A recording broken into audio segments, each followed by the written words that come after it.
Thank you, Sarah. And hello, everyone. Good morning and good day to everyone who's not actually in the morning. So this is just going to be a very, very short 5-minute session on how ESG fits into the current JORC code and how we're hoping to take it forward because there is a JORC code update coming out. So for now, the JORC code, which is about slide 4, I think, on this presentation, you all would be quite familiar with figure 1. Oh, back on slide, yeah, that's the one. So you're all quite familiar with this one. It's figure 1, which is common to NI 43-101 as well as SAMRED. It's the heart of the system in this whole CRISCO template. So most in the JORC system, we're always considering these modifying factors, but they really come into play when we start to take mineral resources from the left-hand side of the figure across to the right-hand side and estimate ore reserves. And currently, it's a bit ad hoc in that a lot of thought and calculation and quite exhaustive research goes into defining and pinning down with quite a high degree of precision the mining, processing, metallurgical, everything else right up to environment. Those would be, those aspects of it consume probably 70, 80% of all the effort. And then environmental, social, and governance sort of goes, oh, yes, we've forgotten those. We mustn't forget those. And so we do have legislation that will require that environmental surveys be done, that community consultation be done, and basically we obey the law. But the way things are evolving in the world of finance, with requirements increasing from many of the large institutions that are superannuation funds, the money part of the world is starting to realize that a lot of people who put money into superannuation funds actually have a say in how the superannuation funds invest. So they're coming back to now the investment sector and saying, look, ethical investment matters. And then the finance people are looking at us in the mining world and going, excuse me, don't just devote 20% of your effort to this end of the modifying factors. We actually want to see the same rigor applied to ESG as it is applied to everyone else in the process. So, and you're probably all quite familiar with the JORC code and table 1 reporting, where we have sections 1, 2, 3, and 4 that cover exploration results, mineral resource estimation, and ore reserve estimation. It may well come to pass that we will now need a table, table 1, section 5, which then addresses with a great deal more rigor and consistency what sort of considerations we have given to these modifying factors with regard to environment, social, and government factors. And I guess an example of where this all might be going in Australia, we're probably looking at the TCFD, which I believe has come to the fore in the UK and in Europe in terms of climate change related disclosure. So the Australian regulator, ASIC, is now looking at what's happening with the TCFD in the UK, and we tend to follow developments in the UK here in Australia. And at the moment, climate change reporting is best practice and highly recommended, but not mandated. And we can see it going down the track of when it will be mandated. And once that happens, we will need to have a much more rigorous framework to talk about it.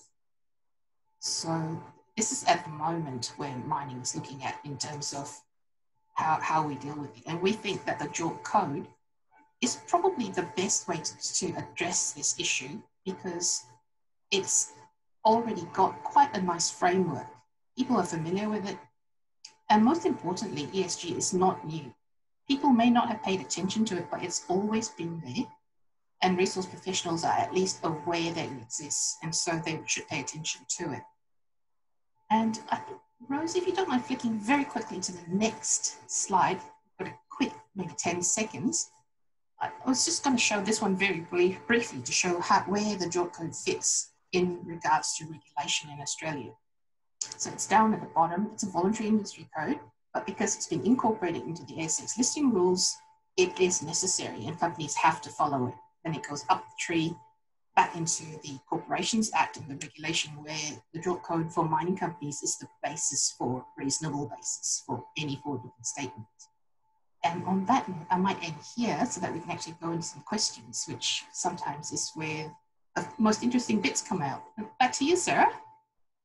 Brilliant. Thank you so much for that, Ivy. And I think that's a really, really lovely way to start off today by actually saying, look, this is where Australia is going in terms of some of the governance and guidance with regards to how to make sure that the environment, social governance is included into all the lovely valuations, etc., with regards to our ROC.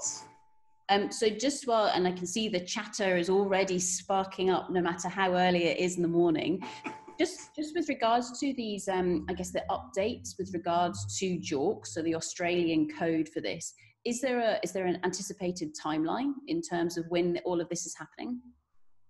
It's underway at the moment, but COVID's sort of put a boot in many things progressing as quickly as they could. So the parent bodies and the JORC committee have started chewing on this problem, and they're preparing a set of questions to go out to public consultation. But before that happens, there's going to be a framework of consultation with probably the ASX and also with ASIC, the regulator, to try and make sure that there's common ground with the regulators in terms of where JORC wants to take things and what the regulators expect.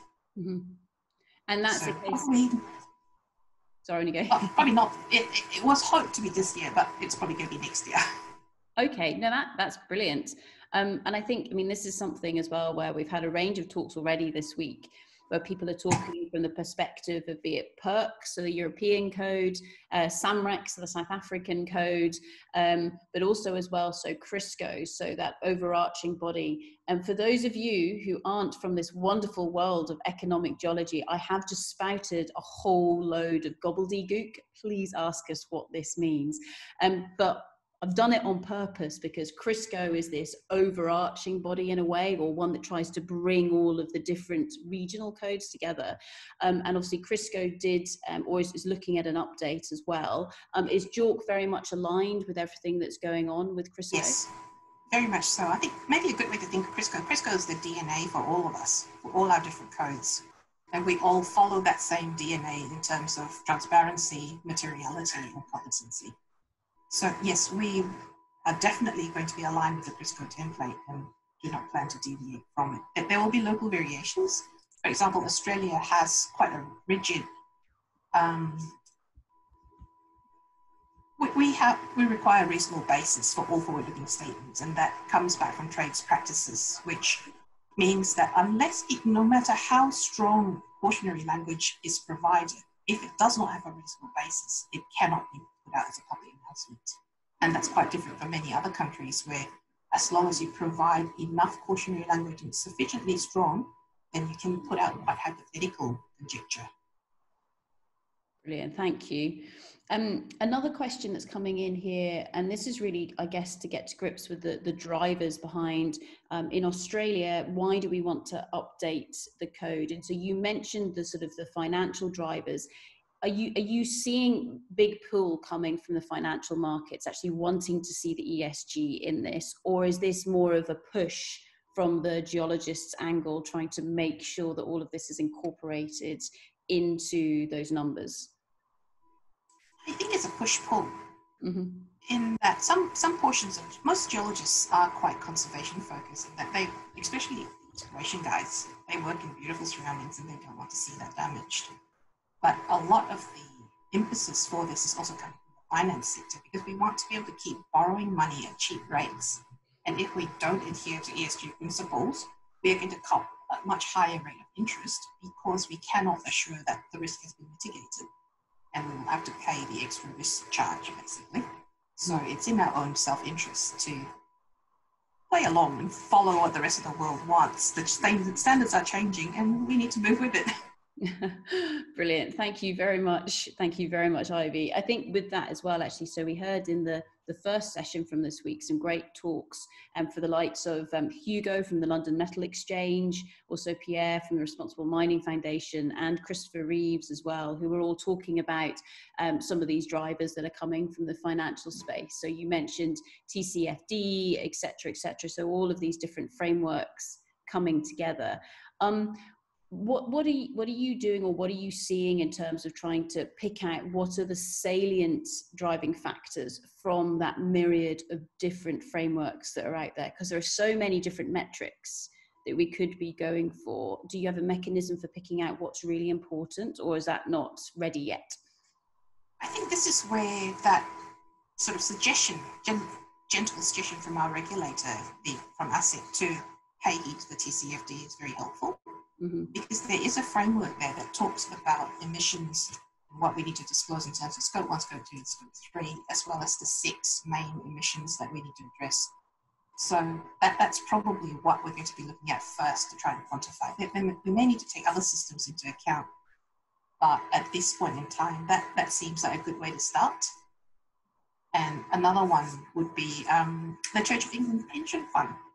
They have a 3-page questionnaire that they put out to many people wanting their investment funds.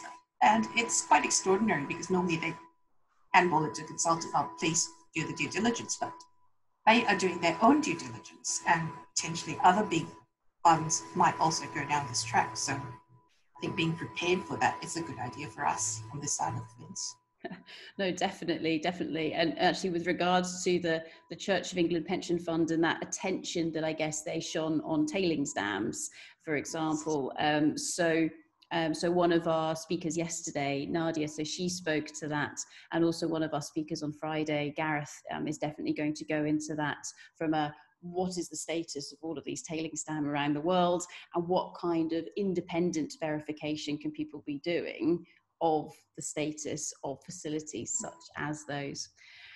So with that as well, Ivy, just to mention to everybody, so Ruth, as I mentioned to you, is on this call right now because she's speaking right at the end of the session today. Ruth is also going to dive into this alphabet soup of Crisco, JORC, PERC, random letters shoved together to try and make this a bit easier to understand for all of us. So Ivy, thank you so much for kicking us off in beautiful style.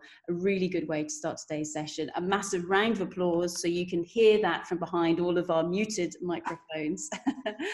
Thank you so much. I hope you have a lovely rest of the session. So with that,